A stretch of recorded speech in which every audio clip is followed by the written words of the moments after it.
और नीला कबूतर कोई होना हो, चारों तरफ नीला बाज होगा। मेरी बात को आप याद रखना। प्यारे साथियों, लगे चंद्रशेखर भाई आपने तो बहुत सारे रैली अनाउंस कर दिए, तो आपने मुहूर्त दिखाया नहीं दिखाया। मैंने उनसे कहा, पहले मैंने उनकी तरफ देखा, फिर मैंने उनको कहा कि आपके सुझाव के लिए मैं धन्यवाद देता हूं, लेकिन ना तो मैं मुहूर्त देख के पैदा हुआ हूं कि मुहूर्त शुभ है या अशुभ है, ना ही मैं मुहूर्त शुभ अशुभ देख के मरूंगा, और ना ही मैं मुहूर्त देख के कोई काम निश्चित करता हूं। मैं तो मानता हूं हमारे लिए सबसे शुभ मुहूर्त वो है जिस दिन हम वोट डालने जाते हैं। इस देश में दो ही विचारधारा है, एक जो मानवतावादी विचारधारा, जिसके पहरेदार हम लोग खड़े हैं, जिसके पहरेदार आप लोग, जिसके पहरा देने के लिए आज इतनी बड़ी संख्या में आशीर्वाद देने के लिए मेरी माए बहनें आए हैं, और एक दूसरी विचारधारा जिसको हम गैर बराबरी पर आधारित मनुवादी विचारधारा कहते हैं, जो ऊंच नीच की बात करती है, जो छोटे बड़े की बात करती है, जो ऊंचे नीचे की बात करती है, जो अमीर गरीब की बात करती है। इन दोनों विचारधाराओं में बहुत कम अंतर है। एक विचारधारा 4 पे टिकी है। 4 है वो आम वाला है। पहला है अंधविश्वास। जितना अंधविश्वास फैलेगा उतना मनुवादी व्यवस्था मजबूत होगी। दूसरा वो है अन्याय। जितना अन्याय होगा उतना मनुवादी व्यवस्था मजबूत होगी। तीसरा है असत्य। जितना असत्य फैलेगा, जितना झूठ फैलेगा, उतना मनुवादी व्यवस्था मजबूत होगी। और चौथा है अज्ञान। जितना अज्ञानता फैलेगी, जितना भ्रम फैलेगा, उतना ही मनुवादी व्यवस्था मजबूत होगी। और इसकी काट भी जो है वो 4 ही है। लोकतांत्रिक भारत में 4 ही इसकी काट है। अनुसूचित जाति, अनुसूचित जनजाति, अन्य पिछड़ा वर्ग, और क्योंकि आज साल का सबसे छोटा दिन है, आज के बाद बड़े दिनों की शुरुआत होगी, और आज सबसे लंबी रात होगी साल की। लेकिन मेरे साथियों, इस काली घनेरी रात से लंबी रात, बहुत लंबे समय से हम कमजोर वर्गों के ऊपर मंडरा रही। मैं इस महत्वपूर्ण अवसर पर बहुजन समाज में जन्मे सभी संतों, गुरुओं और महान पुरुषों को नमन करता हूं। और मैं बार बार कहता हूं कि नमन करने के पीछे मेरा उद्देश्य अगर कोई है तो वो भक्ति का नहीं है। वो उद्देश्य अगर है तो एकमात्र उन महापुरुषों के संघर्षों को याद रखने का अवसर है कि उनके संघर्ष को हम याद रखें और उनके संघर्षों पे, उनके विचारों पे, उनके रास्तों पे चल के हम अपने महापुरुषों के अधूरे कार्य को पूरा करें। यह हमारे सामने चैलेंज भी है, चुनौती भी है, और हमारे ऊपर यह एक प्रश्न चिन्ह भी है कि जिस समाज में इतनी बड़ी जिसकी आबादी हो, इतनी संख्या में जिसके पास जनबल हो, अगर मनोबल वो बढ़ा ले तो वो दिन दूर नहीं कि लखनऊ से लेकर दिल्ली तक कमजोर वर्गों का राज होगा, और नीला कबूतर कोई होना हो, चारों तरफ नीला बाज होगा। मेरी बात को आप याद रखना। प्यारे साथियों, महामानव तथागत गौतम बुद्ध, जगत गुरु सतगुरु रविदास जी महाराज, गुरु कबीर जी, गुरु नानक जी, गुरु वाल्मीकि जी, संत गाडगे जी, नारायण गुरु,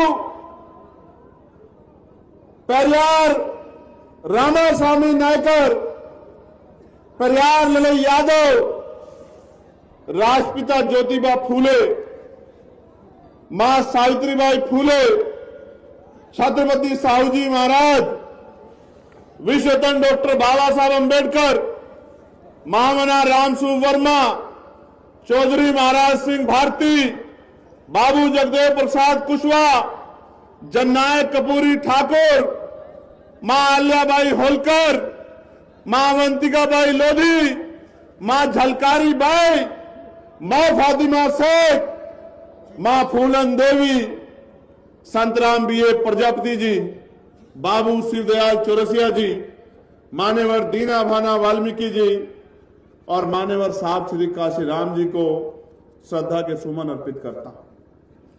प्यारे साथियों, मैं एक बात अपनी बात को शुरू करने से पहले कहना चाहता हूं, और ये जो बात है ये संकल्प भी है।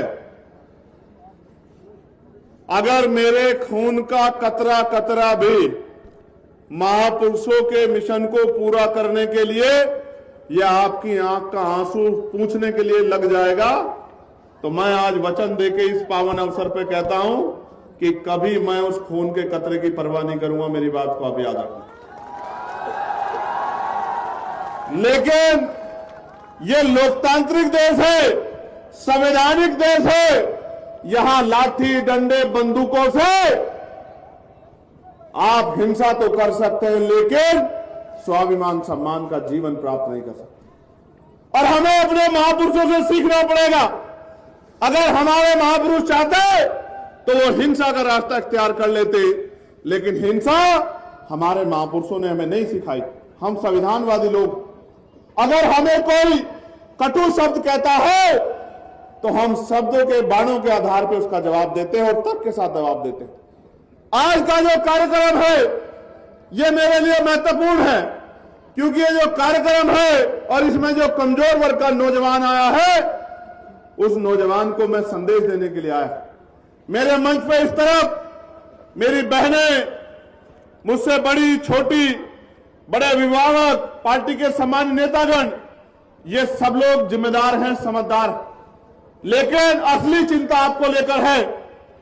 असली चिंता आपको लेकर है कि अगर आप नौजवानों ने ये ऐसो आराम, अंधविश्वास, पाखंडवाद का जीवन छोड़ के समाज का नेतृत्व करने के लिए अब निर्णय नहीं लिया, संकल्प नहीं लिया, तो वो दिन दूर नहीं कि हम इस देश में पुनः गुलाम हो जाएंगे, जिस तरह के आज हालात बने हुए देश के अंदर। इसलिए मैं यहां से शुरू करूंगा, क्योंकि कार्यक्रम के संयोजक हमारा पाल समाज का परिवार है, जिनकी इच्छा थी कि मैं यहां आऊं। और आपने जो भाईचारा बनाकर संदेश देने का काम किया है, इससे शाम तक लखनऊ की नींद तो खराब होगी, लेकिन रात में नींद दिल्ली के लोगों को भी नहीं आएगी। मेरी बात को आप याद रखिए। प्यारे साथियों, कमजोरों वर्ग में जो पिछड़ा वर्ग है, यह राजनीतिक भाईचारा नहीं है। मैं आज के नौजवानों को बता देना चाहता हूं कि इस देश में समता, समानता, बंधुत्व, भाईचारे का जो आंदोलन नायकों के रूप में चलाया है, आज की जाति व्यवस्था में मैं बस आपको बताना चाहता हूं। आप घर जाकर चिंतन मनन करना कि मैंने जो बात आपसे कही वो क्यों कही और आपको करना क्या है।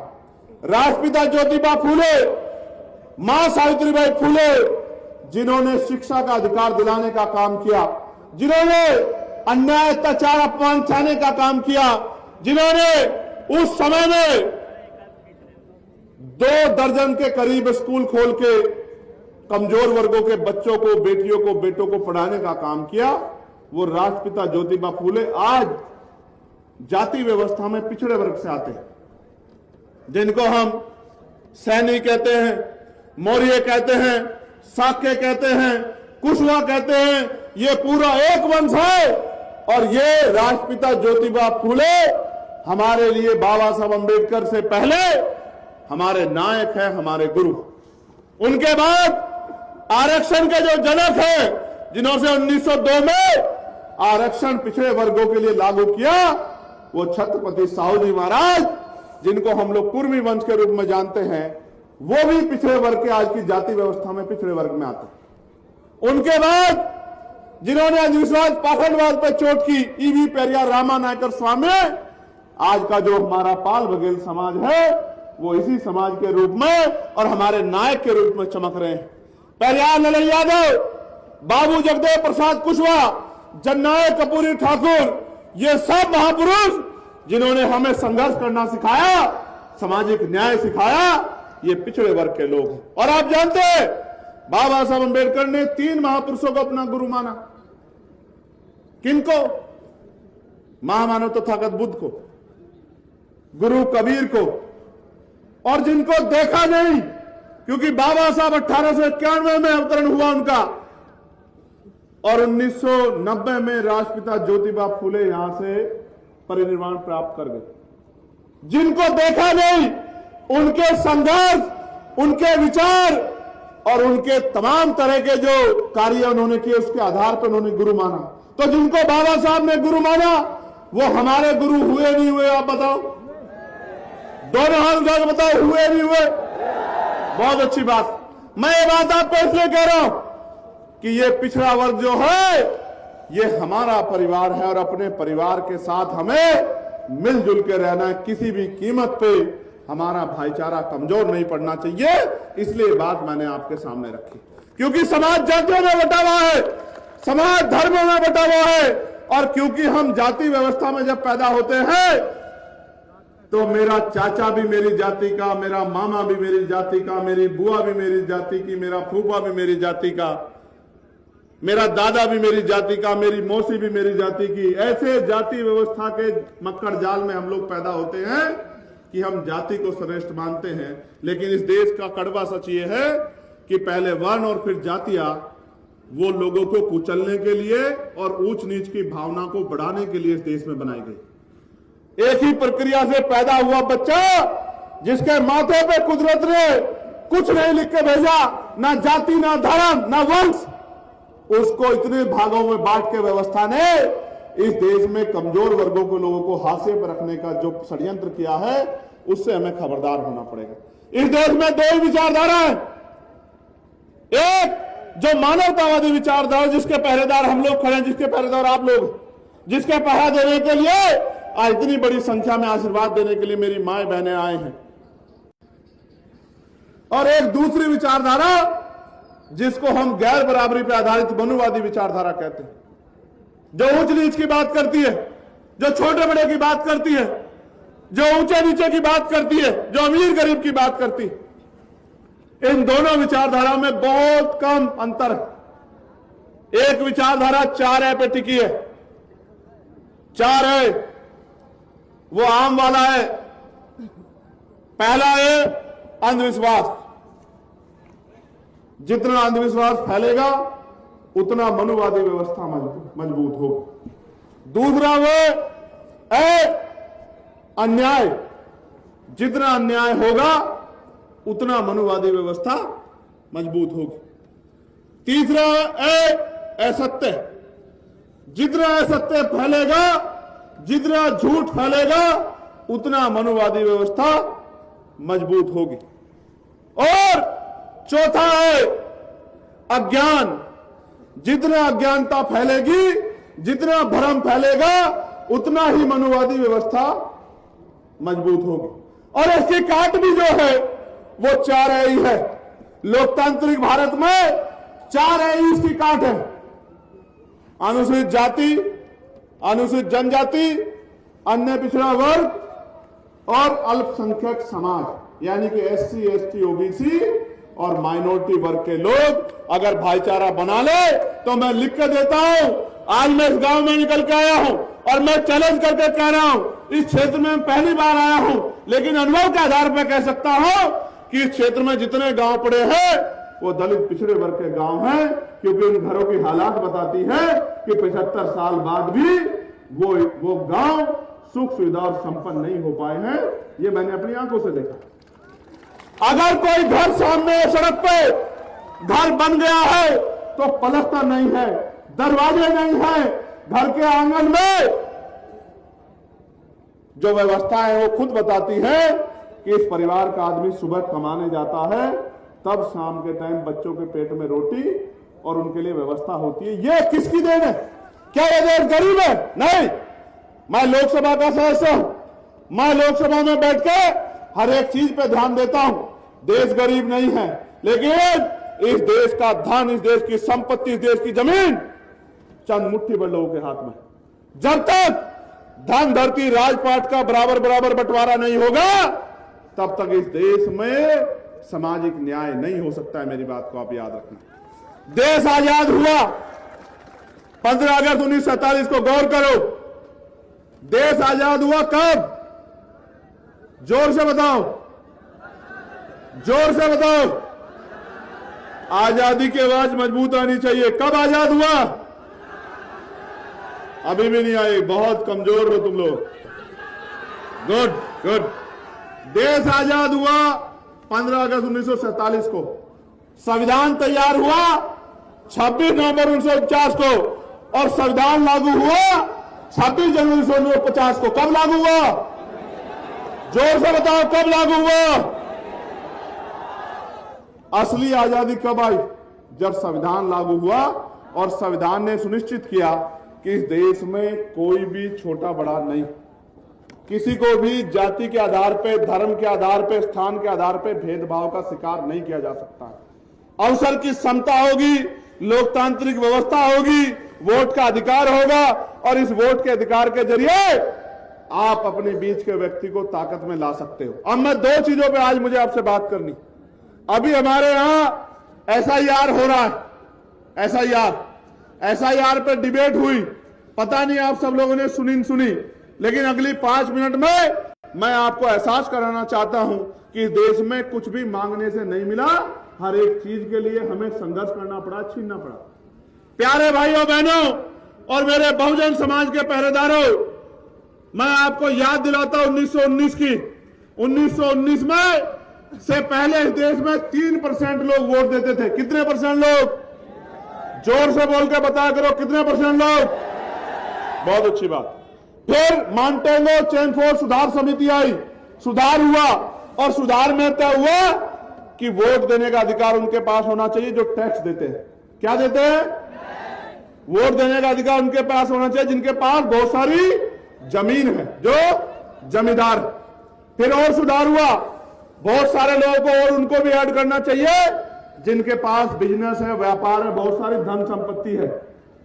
और लोग जुड़े, ऐसे लोगों को भी जो राजा महाराजाओं के परिवार के हैं, ऐसे लोगों को भी वोटों में ऐड करना चाहिए। फिर और लोग जुड़े जो बहुत पढ़े लिखे।